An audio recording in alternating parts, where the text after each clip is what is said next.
नमस्कार दोस्तों, आप सभी लोगों का आईपी पाठशाला पर स्वागत है। जैसा कि हम सभी लोग जानते हैं कि सीटेट के लिए हमारी जो पर्यावरण की रिवीजन सीरीज चल रही है, तो उसी के अंतर्गत हम सभी लोगों ने पर्यावरण शिक्षण की विषय वस्तु एवं विधियां से संबंधित जो भी महत्वपूर्ण कॉन्सेप्ट और मुद्दे थे, हम सभी लोगों ने उसको अच्छे से समझ लिया।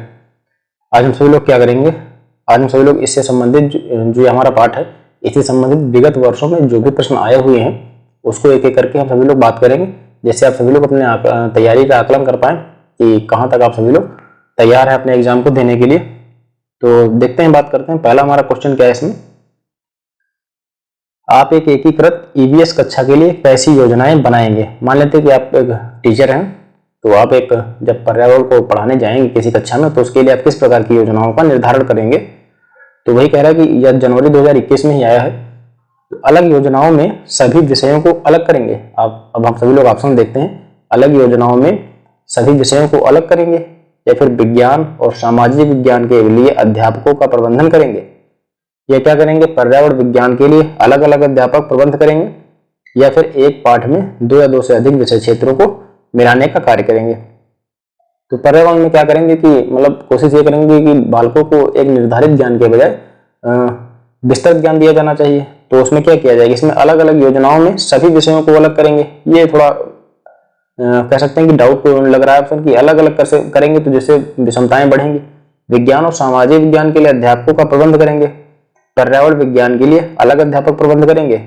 ऐसा भी करना उचित नहीं, तो एक पाठ में 2 या 2 से अधिक विषय क्षेत्रों को मिलाएंगे ताकि बालकों को एक ही बार में विस्तृत ज्ञान प्रदान किया जा सके। तो आपका ये सही जवाब हो जाएगा इसका। अगला हमारा क्वेश्चन है कि निम्नलिखित में से कौन सा एनसीएफ 2005 के अनुसार किसकी बात की जा रही है। तो एनसीएफ 2005 के अनुसार ईवीएस पाठ्यक्रम में सुझाए गए, जो ईवीएस पाठ्यक्रम है हमारा, ईवीएस पाठ्यक्रम में सुझाए गए 6 विषयों में एक है। हमने पिछले जो लेक्चर में हम सभी लोगों ने बात की थी, पढ़ा था, तो उसमें हम सभी लोगों ने थीम के 6 बारे में जो 6 थीमें थी उसके बारे में बारी बारी से हम सभी लोगों ने चर्चा की थी और अच्छे से समझा भी था। तो कह रहा है कि एनसीएफ 2005 के अनुसार ईवीएस पाठ्यक्रम में सुझाए गए 6 विषयों में से कौन सा एक है। प्राकृतिक संसाधन, चीजें जो हम बनाते हैं और करते हैं, चीजें कैसे काम करती हैं, या फिर पदार्थ। तो इसका सही जवाब आपका क्या है कि चीजें जो हम बनाते हैं और करते हैं। यह आपकी एक 6 थीमों में से एक थीम है। तो इसमें हम लोग विस्तृत रूप से नहीं पढ़ेंगे, नहीं तो बहुत ज्यादा आपका समय लग जाएगा, क्योंकि इतना आपके पास समय भी नहीं। तो पूर्व के लेक्चर में आप सभी लोग देख लीजिए कौन कौन सी थीम थी। अगला हमारा क्वेश्चन है कि पुनीत ने अपनी कक्षा 5 के शिक्षार्थियों को मानव शरीर की एक रूपरेखा दी। इसकी दी मानव शरीर की एक रूपरेखा दी और उन्हें भोजन विषय पढ़ाने से पहले पाचन तंत्र को पढ़ाने को कहा गया कि पुनीत ने अपनी कक्षा 5 के शिक्षार्थियों को मानव शरीर की एक रूपरेखा दी और उन्हें भोजन विषय पढ़ाने से पहले, अर्थात भोजन को पढ़ाने से पहले पाचन तंत्र को बनाने को कहा। पुनीत क्या चाहता था, पाचन से संबंधित शिक्षार्थियों के विचारों को प्राप्त करना, ठीक है, या फिर अच्छे ड्राइंग कौशल वाले शिक्षार्थियों की पहचान करना, पाचन की प्रक्रिया पर शिक्षार्थियों का मूल्यांकन करना, या फिर परीक्षण करना कि शिक्षार्थी नामांकित आरेख बना सकते हैं नहीं। तो शिक्षार्थियों का आकलन करना तो एक प्रकार से हम कह सकते हैं कि प्राथमिक स्तर पर या जो आरंभिक दौर पर कठिन गलत हो जाएगा। तो इसमें आप सभी लोग ये देखेंगे सबसे सकारात्मक फैक्ट कौन सा, सकारात्मक जो आपका ऑप्शन है वो कौन सा। तो पाचन से संबंधित शिक्षार्थियों के विचारों को प्राप्त करना, यह आपका सर्वथा उचित लग रहा है। अच्छा, इसके पीछे रीजन क्या है कि अगर हम बच्चों के विचारों को पहले प्राप्त करेंगे तो उनकी रुचि जागृत होगी, तो चीजों के बारे में जिज्ञास हो जाएंगे, अधिक जानने की कोशिश करेंगे। जब वो अधिक जानने की वो जिज्ञास होंगे तो चीजों को बेहतर समझ पाएंगे। तो ये कह रहा है कि भोजन विषय में पढ़ाने से पहले पाचन तंत्र को बनाने को कहा ताकि शिक्षार्थियों के जो उनके विचार हैं, अपने अनुभव हैं, उसके बारे में वो जान सके और अच्छे ड्राइंग कौशल वाले शिक्षार्थियों की पहचान कर सके। ये तो अपने आप में ही दिखा रहा है कि विविधता कर रहा है, लोगों में विभाजित करने का कार्य कर रहा है। अच्छे ड्राइंग कौशलों वाले शिक्षार्थियों की पहचान करना, क्या तात्पर्य है कि बाकी सब बच्चे बुरे हैं, तो ये तो जाहिर सी बात है निगेटिव तथ्य गलत हो जाएगा। पाचन की प्रक्रिया पर शिक्षार्थियों का मूल्यांकन करना, मूल्यांकन करना भी गलत हो जाएगा। हमारा मोटिव होना चाहिए उन्हें सिखाना, ठीक है। परीक्षण करना कि शिक्षार्थी नामांकित आरेख बना सकता है कि नहीं। एक प्रकार से हम कह सकते हैं यह भी एक प्रकार का मूल्यांकन ही हुआ, जो अपने आप में एक नकारात्मक तथ्य या सही नहीं हो सकता। सीटेट की दोस्तों खास बात है कि जो अधिकतम सकारात्मक है वही अधिक तौर पर सही माना जाता है। कुछ हजार साल पहले, अगला हमारा क्वेश्चन नंबर 4 है, कुछ हजार साल पहले भारत में तालाबों के निर्माण में, जो तालाब था ये बहुत ही चर्चित प्रश्न रहा है, कई बार आया हुआ। तालाबों के निर्माण में अलबरूनी के अवलोकन के आधार पर कक्षा 5 के ईवीएस के पाठ्य पुस्तक में एक अनुच्छेद है, इस अनुच्छेद को शामिल करने का उद्देश्य क्या होगा। कह रहा है कि तालाबों के निर्माण को लेकर के अलबरूनी महोदय के द्वारा जो अवलोकन किए गए उनसे संबंधित एक कक्षा 5 के जो पर्यावरण की पुस्तक है दोस्तों, उसमें एक अनुच्छेद को शामिल किया गया। तो जो अनुच्छेद शामिल किया गया इसका क्या उद्देश्य हो सकता है, आइए विभिन्न तथ्यों पर बात करते हैं। इसमें कौन कौन से ऑप्शन दिए हैं। यह इतिहास के स्रोतों की पहचान करने में शिक्षार्थियों की मदद करता है। कह रहे कि यह शिक्षार्थियों को उनको अवलोकन की रिकॉर्डिंग में सुधार करने में मदद करता है, या फिर शिक्षार्थियों को कुछ 1000 साल पहले भारत में मौजूद तकनीकी की सराहना करने में मदद करता है। यह अगला आपका ऑप्शन है अंतिम, यह शिक्षार्थियों को इतिहास में साक्ष्य की भूमिका की सराहना करने में मदद करता है। तो इसका सही जवाब क्या हो जाएगा आपका, ए, सी और डी, अर्थात ये ऑप्शन और ये ऑप्शन आपका सही हो जाएगा। कुछ 1000 साल पहले तालाबों के निर्माण को लेकर के अवलोकन के आधार पर कक्षा 5 की ईवीएस पाठ्यपुस्तक में एक अनुच्छेद है जिसका मुख्य उद्देश्य क्या होगा। जैसे कि अब इतिहास से संबंधित कोई टॉपिक शामिल किया गया तो उसका उद्देश्य क्या होगा, इतिहास के स्रोतों की पहचान करना। ठीक है, विद्यार्थी जान पाए कौन कौन सी चीजें जिनसे हमें सीखने को मिल सकता है। शिक्षार्थियों को कुछ 1000 साल पहले भारत में मौजूद तकनीकों के बारे में बताना कि भारत में कुछ 1000 साल पहले आज वर्तमान से किस प्रकार भारत, जो हमारा पिछला भारत था, अतीत हमारा था, किस प्रकार भिन्न रहा, उसके बारे में शिक्षार्थियों को थोड़ा बहुत जानकारी प्रदान करना। यह शिक्षार्थियों को इतिहास में साक्ष्य की भूमिका, कि साक्ष्य जो होते हैं उनकी क्या अहमियत होती है, उन्हें हमें चीजों मतलब एक प्रकार से हम कह सकते हैं कि अतीत से अपना वर्तमान किस प्रकार बेहतर करने में मदद मिलता है। तो केवल वाले तो गलत ही हो जाएंगे, खैर तो ए, सी, डी आपका ऑप्शन सही हो जाएगा। और अवलोकन का तात्पर्य क्या है, ध्यान से चीजों को ऑब्जर्व करना। हमने विभिन्न कौशल के बारे में जब सभी लोग पढ़ रहे थे तो अच्छे से उस पर बात भी करी। तो अवलोकन के बारे में चीजों को अच्छे से देखना, उसको रिकॉर्ड करना, लिखना, ये सभी अवलोकन कौशल के अंतर्गत शामिल होते हैं। अगला हमारा प्रश्न है कि ईवीएस की एकीकृत प्रकृति जो है वह किस चीज में सहायक है। पाठ्यचर्या के भार को कम करने और शिक्षार्थियों को सार्थकता पूर्वक सीखने में मदद करता है। अगला ऑप्शन है आपका शिक्षार्थी केंद्रित उपागम का पालन करने और संकल्पनाओं की अधिक संख्या का परिचय देने में, या फिर दी गई सूचनाओं और विवरणों से सीखने में, या फिर पाठ्यचर्या के भार को कम करने और विशिष्ट प्रकरणों को पेश करने में। तो इसमें आपको कभी कभी लगेगा कि कई ऑप्शन जो है सही हो सकते हैं, तो उसमें आपको थोड़ा ध्यान देने की बात है दोस्तों। अच्छे से आप ध्यान देंगे तभी आप कर पाएंगे।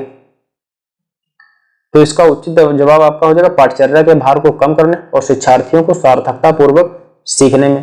देखो, किसी भी टॉपिक का एक मोटिव होता है कि शिक्षार्थी अधिक से अधिक सीख पाए, ठीक है, और उनका ज्यादा उन पर ज्यादा लोड भी ना रहे। अधिक अगर लोड होगा तो उनकी रुचि जो हो जाएगी कम हो जाएगी, वो हतोत्साहित होंगे, जिससे चीजों के बारे में समस्या हो सकती है सीखने में। तो पाठ्यचर्या के भार को कम करने और शिक्षार्थियों को सार्थकता पूर्वक सिखाने में मदद करता है। संकल्पनाओं के बारे में अधिक संख्या का परिचय देने में, ये तो एक निगेटिव तथ्य है, कह सकते हैं एक प्रकार से रटने पर आधारित हो सकता है। दी गई सूचनाओं और विवरणों को बताना, ये भी उचित तथ्य नहीं। तो जो सकारात्मक तथ्य है सर्वोत्तम, कि भार को कम करना और शिक्षार्थियों को सार्थक पूर्वक सिखाने में मदद करता है। अगला हमारा प्रश्न है कि पर्यावरण अध्ययन में प्रश्न करने को एक युक्ति के रूप में उपयोग किया जाता है। मैंने यहाँ नोट भी किया, कब पूछा हुआ है, आप चाहें तो चेक भी कर सकते हैं। कभी कभी क्या होता है कि दोस्तों एक थोड़ा जो कॉन्सेप्ट के चलते कभी कभी कई स्रोतों में अलग अलग क्वेश्चंस के अलग अलग उत्तर भी देखने को मिलते हैं। पर्यावरण अध्ययन में प्रश्न करने को एक युक्ति के रूप में उपयोग किया जाता है, ध्यान खींचने के लिए, नियमों के पालन को बढ़ावा देने के लिए, या फिर कक्षा कक्ष में जिज्ञासा को बढ़ाने के लिए, या फिर अंतिम ऑप्शन है आपका अनुशासन को बनाए रखने के लिए। तो इसका उचित जवाब क्या होगा, कक्षा कक्ष में जिज्ञासा को बढ़ाए रखने के लिए या बढ़ाने के लिए। तो एक बार फिर से प्रश्न को समझते हैं कि आपका प्रश्न क्या है कि पर्यावरण अध्ययन में प्रश्न करने को एक युक्ति के रूप में उपयोग किया जाता है। जो प्रश्न किया जा रहा है इसका मोटिव क्या होना चाहिए, ध्यान खींचने के लिए। हाँ, एक प्रकार से हम कह सकते हैं कि अगर आप पूछ रहे हैं तो बच्चों का ध्यान तो थोड़ा आकर्षित हो सकता है। नियमों के पालन को बढ़ावा देने के लिए, ये एक प्रकार का निगेटिव तथ्य है। प्रश्न पूछना का इसका उद्देश्य यह नहीं हो सकता है कि नियमों को बढ़ावा दिया जाना चाहिए। अनुशासन को बनाए रखने के लिए, अनुशासन को बनाने के कई तरीके हो सकते हैं, ना कि प्रश्न पूछना। तो इसमें से आपको दो इसके सही उत्तर लग सकते हैं, परंतु अगर देखा जाए तो इसमें सबसे ज्यादा सकारात्मक तथ्य कौन सा हो सकता है, ध्यान खींचने के लिए या फिर कक्षा कक्ष में जिज्ञासा को बढ़ाने के लिए। अगर आप ध्यान खींच रहे हैं तो बहुत देर तक नहीं रह सकता यार, ठीक है। क्योंकि अगर बच्चों में जिज्ञासा जग जाएगी किसी चीज को जानने के लिए तो जाहिर सी बात है वो उसके प्रति उत्साहित रहेंगे और सीखने में उनको सार्थकता प्रदान होगी। तो कह सकते हैं कि हम इसकी अपेक्षा यह सर्वोत्तम सही माना जाएगा कक्षा कक्ष में जिज्ञासा को बढ़ाने के लिए। ठीक है, किसी भी चीज के बारे में बच्चों की जिज्ञासा को बेहतर करने के लिए। अगला हमारा प्रश्न है कि अपनी कक्षा में 50 से अधिक छात्रों के साथ वाणी उन्हें एक ऐसी गतिविधि में जोड़ना चाहती है जिसमें सीखने को बढ़ाने के लिए अधिकतम संख्या में इंद्रियां शामिल हो। कहने का तात्पर्य है कि ऐसी चीज को शामिल करना चाहती है जिसे सीखने के लिए अधिकतम इंद्रियां शामिल हो। निम्नलिखित में से कौन सा क्रियाकलाप उपरोक्त कार्य के लिए सही रहेगा? इसके कुछ टाइपिंग मिस्टेक है दोस्तों। समूह चर्चा को प्रोत्साहित करना या फिर उचित एवी साधन के लिए स्मार्ट कक्षा का उपयोग करना। कह रहा है कि समूह चर्चा को प्रोत्साहित करना या फिर स्मार्ट कक्षा का उपयोग करना। कह रहा है कि नजदीक के स्थान के लिए, अगला हमारा ऑप्शन है कि नजदीक के स्थान के लिए क्षेत्र भ्रमण का आयोजन किया जाना चाहिए। अंतिम ऑप्शन हमारा यहाँ डी दिया हुआ है कि कौशलों के प्रदर्शन के लिए समुदाय से संदर्भ व्यक्तियों को आमंत्रित करना चाहिए। तो जैसे कि सर्वथा अगर इसमें सकारात्मक तथ्य की बात करें, समूह चर्चा को प्रोत्साहित किया जाना चाहिए, यह भी हो सकता है आपका। उचित एवी साधन के लिए स्मार्ट कक्षा का उपयोग किया जाना चाहिए, या तो थोड़ा अलग लग रहा है ऑप्शन। नजदीक के स्थान के लिए क्षेत्र भ्रमण का आयोजन किया जाना चाहिए। अगर आप क्षेत्र भ्रमण का आयोजन कर रहे हैं तो बच्चे चीजों को देखकर अच्छे से समझ पाएंगे, अपने जो कह सकते हैं कि जो उनके अनुभव वो अपने वास्तविक जिंदगी के साथ उनको जोड़ पाएंगे, वास्तविकता के साथ अपना संदर्भ बिठा पाएंगे। तो यह ऑप्शन आपका सही हो जाएगा। नजदीक के स्थान के लिए क्षेत्र भ्रमण का आयोजन किया जाना चाहिए। अपनी कक्षा में 50 से अधिक छात्रों के साथ वाणी उन्हें एक ऐसी गतिविधि में जोड़ना चाहती जिसमें सीखने को बढ़ाने के लिए अधिकतम संख्या में इंद्रियां शामिल हो। निम्नलिखित में से कौन सा क्रियाकलाप सही रहेगा? तो नजदीक स्थान के लिए क्षेत्र भ्रमण का आयोजन किया जाना चाहिए। अच्छा, कौशल प्रदर्शन के लिए समुदाय से संबंधित व्यक्तियों को आमंत्रित करना या अपेक्षाकृत कम सही लग रहा है, तो आपका सही ऑप्शन क्या होगा? नजदीक के स्थान के लिए क्षेत्र भ्रमण का आयोजन किया जाना चाहिए। जब आप स्थानीय तौर पर क्षेत्र भ्रमण का आयोजन करते हैं तो बच्चे चीजों को देख करके बेहतर समझ पाएंगे। अगला हमारा ऑप्शन है बच्चों को पर्यावरण अध्ययन सिखाने में प्रभावशाली तरीके से कौन सा एक ऐसा पर्यावरण अध्ययन अगर बच्चों को सिखाना है तो कौन सा एक ऐसा बेहतर तरीका हो सकता है जिससे बच्चे सीख सकते हैं। ठीक है, वृत्तांत, कहानियां, शिक्षक के द्वारा अवधारणाओं की प्रभावशाली व्याख्या। जहां पर अवधारणा, परिभाषा, इनको रटने रटाने और जैसी चीजें आए तो वो चीजें तो बिल्कुल ही सही नहीं हो सकती। तो जाहिर सी बात है जिसमें सी होगा, जिस ऑप्शन में वो सही नहीं होगा। तो सी इसमें दिया ये भी नहीं सही होगा, सी इसमें दिया ये भी नहीं सही होगा। अब बचा क्या आपका? वृत्तांत और कहानियां। ठीक है, शिक्षक के द्वारा अवधारणाओं की प्रभावशाली प्रदर्शन और व्याख्या। देखा जाए तो वही एक प्रकार से हम कह सकते हैं ऊपर की ही तथ्य का एक विस्तृत रूप दे दिया गया इसमें, तो यह भी आपका हो जाएगा। जिसमें सी और डी दिए हुए हैं वो तो बिल्कुल ही गलत हो जाएगा, ये भी नहीं हो सकता। तो बचे क्या? वृत्तांत और कहानियां। आपका सही जवाब हो जाएगा डी, केवल ए और बी। अच्छा दोस्तों, वृत्तांत और कहानियां, जैसा कि आप सभी लोगों को बचपन में आपके परिवारजन या पूर्वज के लोग, जो आपके पूर्वज हैं, वो आप सभी लोगों को कहानी सुनाते होंगे। तो कहानी के माध्यम से चीजों को आप बेहतर समझ सकते हैं। ठीक है, अपने आप को रिलेट कर पाएंगे और काफी रुचिकर भी चीज है वृत्तांत या कहानियां। ये अक्सर ग्रामीण क्षेत्रों में अभी भी बहुत ज्यादा प्रचलित है। लोगों को सीखने सिखाने का एक प्रकार से हम कह सकते हैं बेहतर तरीका है। और देखा जाए तो जैसे आज के वर्तमान समय में मूवीज बनना या वेब सीरीज बनना है तो एक कहानी का ही एक प्रकार से कह सकते हैं कि हम थोड़ा डिजिटल रूप है। वो निम्नलिखित सीखने में जो अनुसरण होता है कौन से सिद्धांत का पर्यावरण अध्ययन, थोड़ा दोस्तों कुछ टाइपिंग मिस्टेक है। निम्नलिखित सीखने के कौन से सिद्धांत का पर्यावरण अध्ययन में अनुसरण होता है? सही प्रश्न यह होगा निम्नलिखित में से सीखने के कौन से सिद्धांत का पर्यावरण अध्ययन में अनुसरण होता है? अज्ञात से ज्ञात की ओर, ज्ञात से अज्ञात की ओर, वैश्विक से स्थानीय ओर, या फिर अमूर्त से मूर्त की ओर। यह भी गलत हो गया। ये दोस्तों मूर्त से अमूर्त की ओर होगा। ये हमने आप सभी लोगों को बता रखे हैं पूर्व के लेक्चर में, ये मूर्त से अमूर्त की ओर होगा। पहले चीजों को जो एक प्रकार से हम कह सकते हैं कि छुई जा सकते हैं उनको बारे में बताया जाना चाहिए, फिर कल्पनाशील के बारे में बताना चाहिए। वैश्विक से स्थानीय ओर, यह भी गलत हो जाएगा।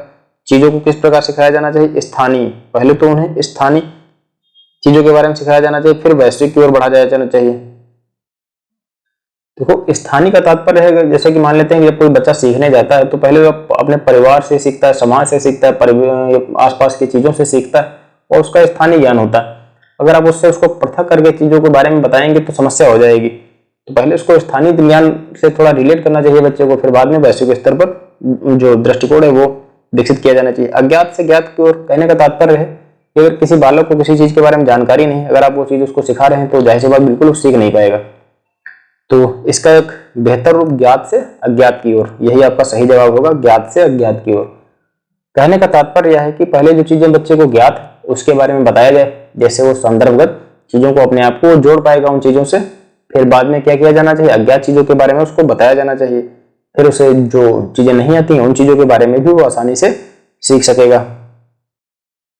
अगला हमारा प्रश्न है कि पर्यावरण अध्ययन में शिल्पकला और चित्रकला को समूह में करके सीखने पर बल दिया जाता है। ये ऐसा क्यों? तो करके सीखने पर बल दिया जाता है ताकि बच्चे को प्रत्यक्ष हस्तकला का अनुभव प्राप्त हो सके, उसके अनुभव बढ़ सके। इन सब इसके अंतर्गत ये मेन सिद्धांत हैं।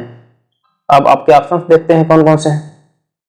कक्षा की अनुशासनहीनता को रोकने के लिए समूह में 15 सीखना शिक्षकों के लिए एक आसान और प्रभावशाली युक्त है। ये टाइपिंग मिस्टेक है। तो कक्षा की एक अनुशासनहीनता को रोकने के लिए समूह में सीखना शिक्षकों के लिए एक आसान और प्रभावशाली युक्त है। आपका अगला ऑप्शन है कि समूह में सीखना सहपाठी द्वारा सीखने को प्रोत्साहित करता है। देखा जाए तो ये थोड़ा सकारात्मक तथ्य है, तो ये आपका सही हो सकता है। समूह में सीखना कक्षा में सामाजिक अंतःक्रिया को बेहतर बनाता है, यह भी सही लगता है। समूह में सीखना पर्यावरण अध्ययन के पाठ्यक्रम को पूरा करने में सहायता कर सकता है, यह एक गलत बात है, निगेटिव तथ्य है। तो यह जिसमें डी होगा वो बिल्कुल भी सही नहीं होगा। ये भी नहीं हो सकता, ये भी नहीं हो सकता। बचे आपके कौन कौन से, ए बी सी। तो बी और सी सर्वथा आपके सत्य लग रहे हैं। कक्षा के अनुशासनहीनता को रोकने के लिए समूह में सिखाना शिक्षकों के लिए एक आसान और प्रभावशाली युक्त, ये भी एक प्रकार से कह सकते हैं एक नकारात्मक तथ्य को दर्शाता है। क्योंकि अगर समूह में सिखा रहे हैं तो थोड़ा अनुशासनहीनता तो होगी ही, हो सकती है बच्चों में, तो ये एक उचित तथ्य नहीं है। तो आपके सही जवाब कौन कौन से हो जाएंगे, बी और सी। समूह में सीखना सहपाठी द्वारा सीखने को प्रोत्साहित करता है, जाहिर सी बात है। इसे लोकतांत्रिक एवं प्रजातांत्रिक मूल्यों को भी बेहतर बनाने में हमें जो बेहतर दृष्टिकोण है करने में मदद मिलती है। अगला हमारा कि समूह में सीखना कक्षा में सामाजिक अंतःक्रिया को बेहतर करता है। अंतिम रूप से हम सभी को समाज में ही रहना ही है, तो सामाजिक अंतःक्रिया हमारी एक दूसरे से कम्युनिकेशन जो हमारा लेवल है वो बेहतर होना चाहिए, एक दूसरे का सम्मान किया जाना चाहिए। इन सबको बेहतर करने में मदद मिलता है तथा दूसरों के विचारों को, उनके हाव भावों को भी समझा जा सकता है। अगला हमारा प्रश्न है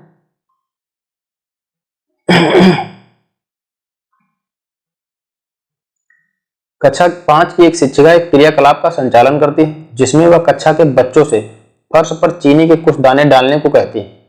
एक शिक्षिका कुछ बच्चों से कहती है कि फर्श पर चीनी के कुछ दानों को डाला जाए और उनको चींटियों के आने का इंतजार करने को कहती है, और कहती है चींटियों के आने का इंतजार किया जाना चाहिए। तो बच्चों को इस क्रियाकलाप से अर्थपूर्ण सीखने को क्या मिल सकता है? कहने का तात्पर्य है कि एक शिक्षिका के द्वारा बच्चों से यह कहा गया कि आप सभी लोग फर्श पर क्या करें, कुछ दाने डालें, ठीक है, चीनी के। फिर उसके बाद चींटियों के आने का इंतजार करें। तो इससे क्रियाकलाप से क्या बच्चों को सीखने को मिलता है? बच्चों को क्रियाकलाप का अवलोकन, अनुभव, साझा और उस पर चर्चा करने को प्रेरित करती है। बच्चों को क्रियाकलाप से संबंधित प्रश्नों को घर से करने को प्रेरित करती है। बच्चों को क्रियाकलाप का अवलोकन करने को प्रेरित करती है, या फिर बच्चों को अपने अनुभव साझा करने को प्रेरित करती है। तो जो यह एक प्रकार से हम कह सकते हैं क्रियाकलाप है, किस को बेहतर करने में मदद मिलेगी इससे बच्चों को सही ऑप्शन क्या होगा इसका, बच्चों को क्रियाकलाप का अवलोकन, अनुभव साझा और उस पर चर्चा करने को प्रेरित करती है। अवलोकन के अंतर्गत क्या है, किसी भी चीज को ध्यान से देखना, उससे संबंधित निष्कर्षों को नोट करना, अपने अनुभवों को साझा करना, ये सभी चीजें शामिल होंगी उसमें। अगला हमारा प्रश्न है बच्चों का पर्यावरण अध्ययन को सीखने के लिए खोजने के द्वारा पर्याप्त समय दिया जाता है, यह किस चीज को इंगित करने का कार्य करता है? पर्यावरण अध्ययन जो है बाल केंद्रित है। कह रहा कि जो बच्चों को पर्यावरण अध्ययन को सीखने के लिए खोजने के द्वारा पर्याप्त समय दिया जाता है, किस चीज को इंगित करता है? बाल केंद्रण को इंगित करता है, या फिर शिक्षक केंद्रित है, या फिर पर्यावरण अध्ययन याद करके सीखा जाता है, या सूचनाओं के द्वारा सीखा जाता है? तो कोई भी चीज, अगर आप किसी भी चीज को सिखा रहे हैं, बच्चे को पढ़ा रहे हैं, तो क्या करेंगे, आपका मोटिव यही होगा कि बच्चा बेहतर तरीके से सीख सके। तो जाहिर सी बात है, इसका सही जवाब क्या होगा, पर्यावरण अध्ययन बाल केंद्रित होना चाहिए। शिक्षक केंद्रित होने से क्या तात्पर्य, शिक्षक को तो पहले से ही आ रहा है, अगर वो नहीं आ रहा तो पढ़ा क्या रहा है, और फिर याद करके, ये एक निगेटिव तथ्य है, रटने पर चीजें आधारित नहीं होनी चाहिए, सूचनाओं के द्वारा सीखा जा सकता है। लेकिन सर्वोत्तम आपका जो सकारात्मक तथ्य पर्यावरण अध्ययन जो बाल केंद्रित है। अगला हमारा प्रश्न है कि निम्नलिखित में से कौन सा पर्यावरण अध्ययन पाठ्यक्रम के सुझावित प्रकरणों का उपप्रकरण, जो पाठ्यक्रम के सुझावित प्रकरणों का उपप्रकरण, जानवर, हम चीजों को कैसे बनाते हैं, परिवार और मित्र, भोजन। तो इसका सही ऑप्शन क्या है आपका, जानवर। जो जानवर है एक प्रकार का उपप्रकरण है, ठीक है। हम चीजों को कैसे बनाते हैं, यह आपकी एक थीम है, विषय वस्तु है, थीम है, ठीक है। परिवार और मित्र भी थीम है, भोजन भी थीम है, किंतु जो जानवर है दोस्तों, ये आपका एक उपप्रकरण है। ये पूर्व के लेक्चर में आप सभी लोग देख सकते हैं अच्छे से। तो बात, अगला हमारा क्वेश्चन क्या है, निम्नलिखित में से क्या पर्यावरण अध्ययन के शिक्षक के लिए वांछनीय गतिविधि है, कौन सी एक वांछनीय गतिविधि उचित है पर्यावरण अध्ययन को लेकर के। आपके ऑप्शन है कि पर्यावरण अध्ययन की 6 प्रकरणों का एक रेखीय आयोजन किया जाना चाहिए, या फिर केवल पाठ्य पुस्तकों पर आश्रित, जहां पर केवल होगा वो तो आप कह सकते हैं कि गलत ही है, ठीक है। तो केवल पाठ्य पुस्तकों पर आश्रित होना एक प्रकार से सही नहीं है, ठीक। अधिकतम रूप से जो ऑप्शन होते हैं दोस्तों गलत होते हैं, आप इनको आसानी से खारिज कर सकते हैं। विभिन्न कक्षाओं के बहुसांस्कृतिक क्षेत्रों को संबोधित किया जाना चाहिए, या फिर पर्यावरण अध्ययन की अवधारणाओं से संबंधित महत्वपूर्ण सूचनाओं को बच्चों को देने के लिए प्रेरित किया जाना चाहिए। तो इसका सही जवाब क्या हो सकता है कि विभिन्न कक्षाओं के बहुसांस्कृतिक क्षेत्रों को संबोधित करना चाहिए, ताकि बच्चों को क्या हो कि विभिन्न प्रकार के कल्चर, उनकी विशेषताओं के बारे में जानने का उनको उचित अवसर मिलना चाहिए, ठीक है। क्योंकि भारत एक विषमता मूलक देश है, यहाँ पर विभिन्न प्रकार की जातियां, धर्म, उपजातियां सभी पाए जाते हैं। तो किसी एक धर्म विशेष के प्रति सकारात्मक रुझान उसका और दूसरे के प्रति नफरती जैसा माहौल, ये सब चीजें उचित नहीं है। तो इन चीजों का बीज पहले से ही बोया जाना चाहिए कि विभिन्न कक्षाओं के बहुसांस्कृतिक क्षेत्रों को संबोधित किया जाना चाहिए। अगला हमारा प्रश्न है कि पर्यावरण अध्ययन के पाठ्यक्रम में उप विषयों के स्थान पर थीम को प्रस्तावित किया गया, ऐसा क्यों है।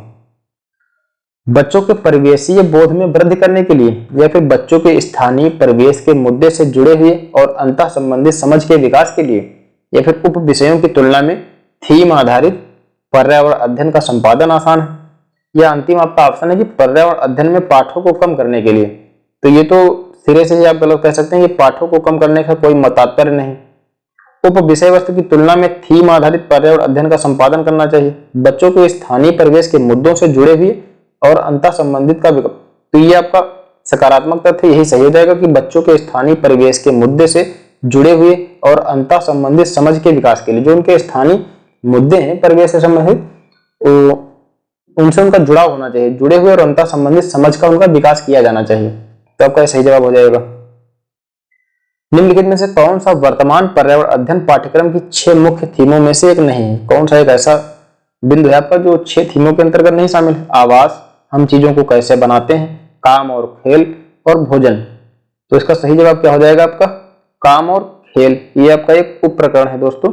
आवास, हम चीजों को कैसे बनाते हैं, भोजन, ये सभी 6 विषय जो आपकी थीम है उनमें शामिल है, जबकि काम और खेल एक प्रकार से हम कह सकते हैं उप प्रकरण है। अगला हमारा प्रश्न है कि पर्यावरण अध्ययन में बच्चों को जोड़ने की सबसे प्रभावशाली युक्ति कौन सी। बच्चों को आपस में जोड़ने के लिए सबसे प्रभावशाली युक्ति कौन सी साबित हो सकती है। पाठ्य पुस्तक का पठन, जाहिर सी बात है ये गलत हो जाएगा। शिक्षक द्वारा व्याख्याएं, यह भी गलत हो जाएगा।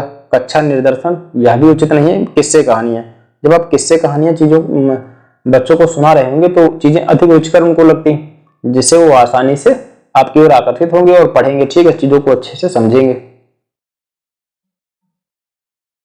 अगला हमारा प्रश्न कि निम्नलिखित में से कौन सा एक पर्यावरण अध्ययन के संबंध में सच नहीं है। पहले तो आप ऑप्शन क्वेश्चन क्या है आप ये देखेंगे। इसमें कह रहा है कि कौन सा एक सच नहीं है। पर्यावरण अध्ययन बाल केंद्रित अध्ययन है, ठीक है, यह तो एक जाहिर सी बात है, सही है, क्योंकि बाल केंद्रित अध्ययन होगा ही। पर्यावरण अध्ययन बच्चों को अपने परिवेश को खोजने का अवसर देता है। यह भी इन चीज सही है कि भ्रमण वगैरह अगर आप करा रहे हैं, चीजों को वास्तविकता से संबंधित उनको बोध करा रहे हैं, तो ये तो एक तथ्य सही है। पर्यावरण अध्ययन में वर्णनों और परिभाषाओं पर बल दिया जाता है। जहां ये चीजें आ जाएंगी आपका गलत हो जाएगा, तो ये सही नहीं है। पर्यावरण अध्ययन की जो प्रकृति है एकीकृत है, या तो एक सही जवाब है, तो आपके ये सही हो जाएंगे। इसमें कौन सा एक सही नहीं है, तो इस क्वेश्चन के हिसाब से आपका ये सही हो जाएगा। अगला हमारा प्रश्न है कि एक शिक्षक हमेशा क्रियाकलापों को कराने के बाद प्रश्नों और चर्चाओं का संचालन करता है। क्या करता है? क्रियाकलापों को कराता है, उसके बाद में प्रश्नों और चर्चाओं का संचालन करता है। क्रियाकलापों, प्रश्नों और चर्चाओं का संचालन करने का उद्देश्य क्या है? एक बार फिर से प्रश्न को समझते हैं कि एक शिक्षक हमेशा क्रियाकलापों को कराने के बाद पहले वो क्रियाकलाप देता है, फिर उसके बाद प्रश्नों और चर्चाओं, कह सकते हैं कि प्रश्न पूछता है, वार्तालाप का मौका देता है। तो इसका उद्देश्य क्या है? बच्चों की प्रक्रिया कौशलों का आकलन किया जाना चाहिए, या फिर बच्चों को खोजने का अवसर दिया जाना चाहिए। यह भी सही है, ये सही बात है कि उनको खोजने का अवसर मिलना चाहिए। बच्चों को अपनी अभिव्यक्ति, जब उन्होंने कोई क्रियाकलाप करा है तो अगर आप उनसे कुछ पूछ रहे हैं तो जाहिर सी बात अपने विचारों की अभिव्यक्ति को तो करेंगे, तो ये भी आपका सही हो जाएगा। बच्चों में उनके सीखने की गति के आधार पर विभेद करना, ये चीज आपकी गलत हो जाएगी दोस्तों। तो आपका सही जवाब क्या हो जाएगा? बच्चों की प्रक्रिया में कौशलों का आकलन करना कि वो कौन से कौशल उनमें बेहतर हैं, तो आपका ये सही जवाब हो जाएगा ए, बी और सी। पहले मान लेते हैं आप लोगों ने कि क्रियाकलाप बच्चों को करने के दिया, उसके बाद आप लोगों ने उनको वार्तालाप का पूरा मौका दिया, ठीक है, उनसे प्रश्न पूछे वगैरह, तो उसके अंतर्गत ये विभिन्न प्रकार के जो मुद्दे हैं सामने उभर कर आएंगे। अगला हमारा प्रश्न है कि एक शिक्षक खाना किस प्रकार खराब होता है। खाना जो किस प्रकार से खराब होता है पर एक प्रयोग करता है। शिक्षक बच्चों के समूह बनाकर उनको प्रयोग से, कह सकते हैं कि थोड़ा ये टाइपिंग मिस्टेक है, संबंधित सामग्री देता है। संबंधित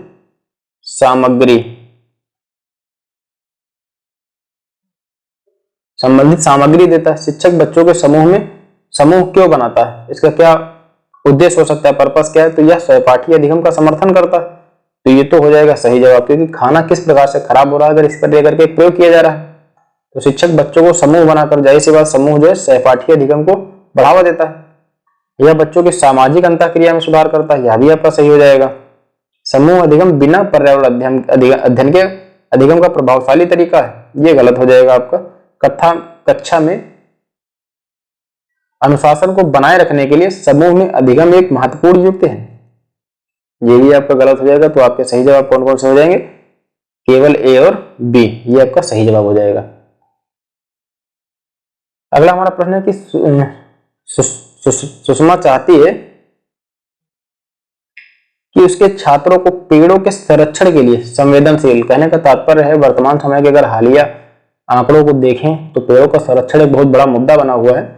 तो संवेदनशील बनाया जा सके, निम्नलिखित में से उपयुक्त रणनीति क्या होनी चाहिए? इसके लिए कौन सी एक उपयुक्त रणनीति होनी चाहिए? कक्षा में बहस को आयोजित किया जाना चाहिए, या फिर समूह चर्चा को आयोजित किया जाना चाहिए, या इसके अतिरिक्त पोस्टर लगाए जाने चाहिए जगह जगह पर, या बच्चों को एक से एक पौधा को अपनाने और उसको पोषित करने में मदद करना चाहिए। ये आपका सही जवाब हो जाएगा। अगर आप किसी भी चीज को सिखाना चाहते हैं तो उसको प्रयोग करने का मौका दीजिए। आप अगर किसी बच्चे को एक पौधा कहेंगे उसको अपनाएं और उसका आप संरक्षण, उसकी देखभाल करें, तो उसको पता लगेगा कि हाँ पौधा तैयार करने में कितनी मेहनत लगती है, तो उसके प्रति वह संवेदनशील होगा। उसके अपने फायदे क्या हैं, उसके अपने ना होने के अपने नुकसान क्या हैं, उसके बारे में उसको बताया जाना चाहिए। अगला हमारा क्वेश्चन है कि अभय ने अपने छात्रों से उन बीमारियों पर समूहों में एक सर्वेक्षण करने के लिए कहा जिनसे उनके पड़ोस के लोग पीड़ित हैं। पाठ्य पुस्तक में सर्वेक्षण का उल्लेख नहीं किया गया। इस शिक्षण अधिगम की रणनीति के लिए कौन सा विकल्प प्रासंगिक नहीं है? कह रहा है कि दोस्तों प्रासंगिक नहीं है। इसने समुदाय के साथ बातचीत करने का अवसर प्रदान किया, या तो आपका सही हो जाएगा कि अगर आप कोई पास पड़ोस से चीजें कलेक्ट करने के लिए कह रहे हैं तो समुदाय से तो बातचीत करने का मौका मिलेगा। इसमें बच्चों को वास्तविक जीवन में सीखने में मदद मिलेगी। हाँ, क्योंकि अगर बीमारी एक वास्तविकता का संबंध है, उससे बात कर रहा है, तो जाहिर सी बात है वो अपने आप को वास्तविकता से जोड़ पाएगा। इसमें बच्चों को डेटा हैंडलिंग समझने और एक साथ काम करने में सक्षम बनाया। इसने उस समुदाय के उन बीमारियों को समझने में मदद की जिनमें से वो पीड़ित थे। तो इसका सही जवाब आपका क्या हो जाएगा? कहीं कहीं आपको इसमें दोस्तों कहीं कहीं आपका ये सही जवाब दिया हुआ, कहीं कहीं आपका ये सही जवाब हुआ दिया हुआ। तो मेरे ख्याल से इसका सही जवाब यह होना चाहिए कि डेटा हैंडलिंग समझने और एक साथ काम करने में, देखो इसमें एक साथ काम करने में तो कह सकते हैं कि थोड़ा सही हो सकता है, किंतु डेटा हैंडलिंग का कोई अपना खास रोल है नहीं। तो मेरे ख्याल से इसका सही जवाब यही होना चाहिए। इससे समुदायों को उन बीमारियों को समझने में मदद मिलेगी जिनमें वो पीड़ित थे। ये तो उनको मिलेगी ही, क्योंकि उन बीमारियों के बारे में उनको जानकारी मिलेगी, क्योंकि जिनसे वो पीड़ित थे। जब अगर आप किसी विशेष स्पेशल मुद्दे को लेकर के उनसे बात कर रहे हैं तो उसके बारे में तो आप जान ही जाएंगे, बात ही करेंगे। अब आप कह भी रहा कि भाई उन अपने छात्रों से उन बीमारियों पर समूह में एक सर्वेक्षण करने के लिए कहा जिनसे उनके आसपास पड़ोस के लोग पीड़ित थे। अब इसमें कोई बीमारी का नाम तो दिया नहीं गया। अब आप किसी से बात करेंगे भैया आपको क्या हो गया, तो बताएगा ये हो गया, तो उसके बारे में तो आपको जानकारी मिलेगी। तो मेरे ख्याल से इसका सही जवाब सी होना चाहिए, ये उचित नहीं है, प्रासंगिक नहीं है। अगला हमारा क्वेश्चन है कि आपातकालीन परिस्थितियों के बारे में बात करने के लिए प्रिया ने बच्चों से, ये होगा यहां पर बच्चों से, मैं बोल रहा हूं दोस्तों लिखने की यहां जगह है नहीं। तो प्रिया ने बच्चों से क्या करे, प्रश्न पूछे, ठीक है, उनके अनुभव पूछे। यहां पर उनका अनुभव होगा, कभी आपात स्थिति का सामना करना पड़ा, बच्चों ने आग, बिजली के झटके और सड़क दुर्घटनाओं के साथ अपने अनुभव सुनाए। उन्होंने प्रश्न पूछे, उनकी मौजूदा समझ का आकलन किया और समाचार पत्रों से सड़क सुरक्षा विज्ञापनों जैसे संसाधनों का उपयोग करके सुरक्षा पहलुओं पर चर्चा की और क्रमशः आग और बिजली के झटके पर सुरक्षा दिशा निर्देशों आज पर चर्चा के लिए एलपीजी और इलेक्ट्रिक बिल का इस्तेमाल किया। प्रिया द्वारा अपनाया गया सबसे उपयुक्त दृष्टिकोण कौन सा है? संज्ञानात्मक दृष्टिकोण, अनुभवात्मक दृष्टिकोण, अन्वेषणात्मक दृष्टिकोण या फिर मानववादी दृष्टिकोण? तो इसका सही जवाब अनुभवात्मक दृष्टिकोण होगा। कहने का तात्पर्य है कि आपातकालीन परिस्थितियों के बारे में बात करने के लिए प्रिया ने बच्चों के अनुभव पूछे। एक प्रश्न कर सकते हैं कि उनके अनुभव पूछे। जब इसमें ऑप्शन दिया ही हुआ कि कौन सा दृष्टिकोण, जब उनसे अनुभव पूछा जा रहा है तो उनके अनुभवात्मक दृष्टिकोण हो जाएगा।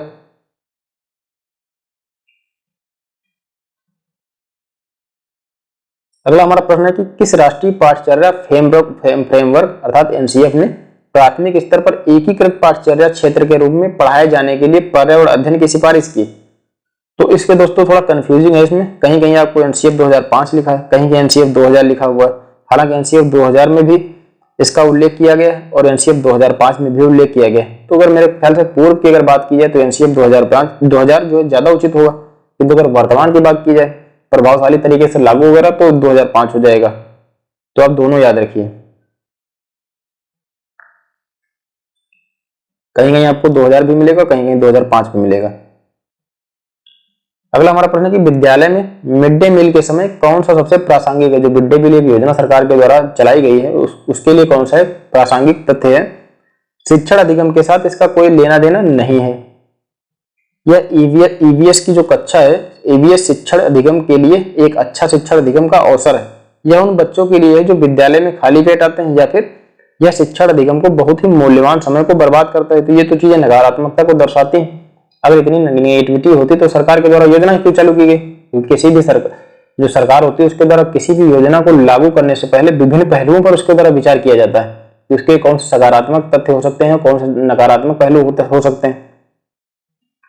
तो इसका सही जवाब हो जाएगा यह ईवीएस शिक्षण अधिगम के लिए एक अच्छा शिक्षण अधिगम का अवसर है। किसी भी चीज को सीखने के लिए एनर्जी और कह सकते हैं कि एक प्रकार से खनिज लवण पर्याप्त मात्रा में शरीर में उपस्थित होना चाहिए। एक स्वस्थ शरीर में स्वस्थ दिमाग बसता है। भूखे पेट, गांव में कहावत क्या है कि भूखे पेट भजन नहीं होते, अर्थात उन्हें उचित पोषण प्रदान किया जाना चाहिए। इसका मेन उद्देश्य यही है और शिक्षा अधिगम के लिए इसका एक अच्छा शिक्षा अधिगम का अवसर भी है।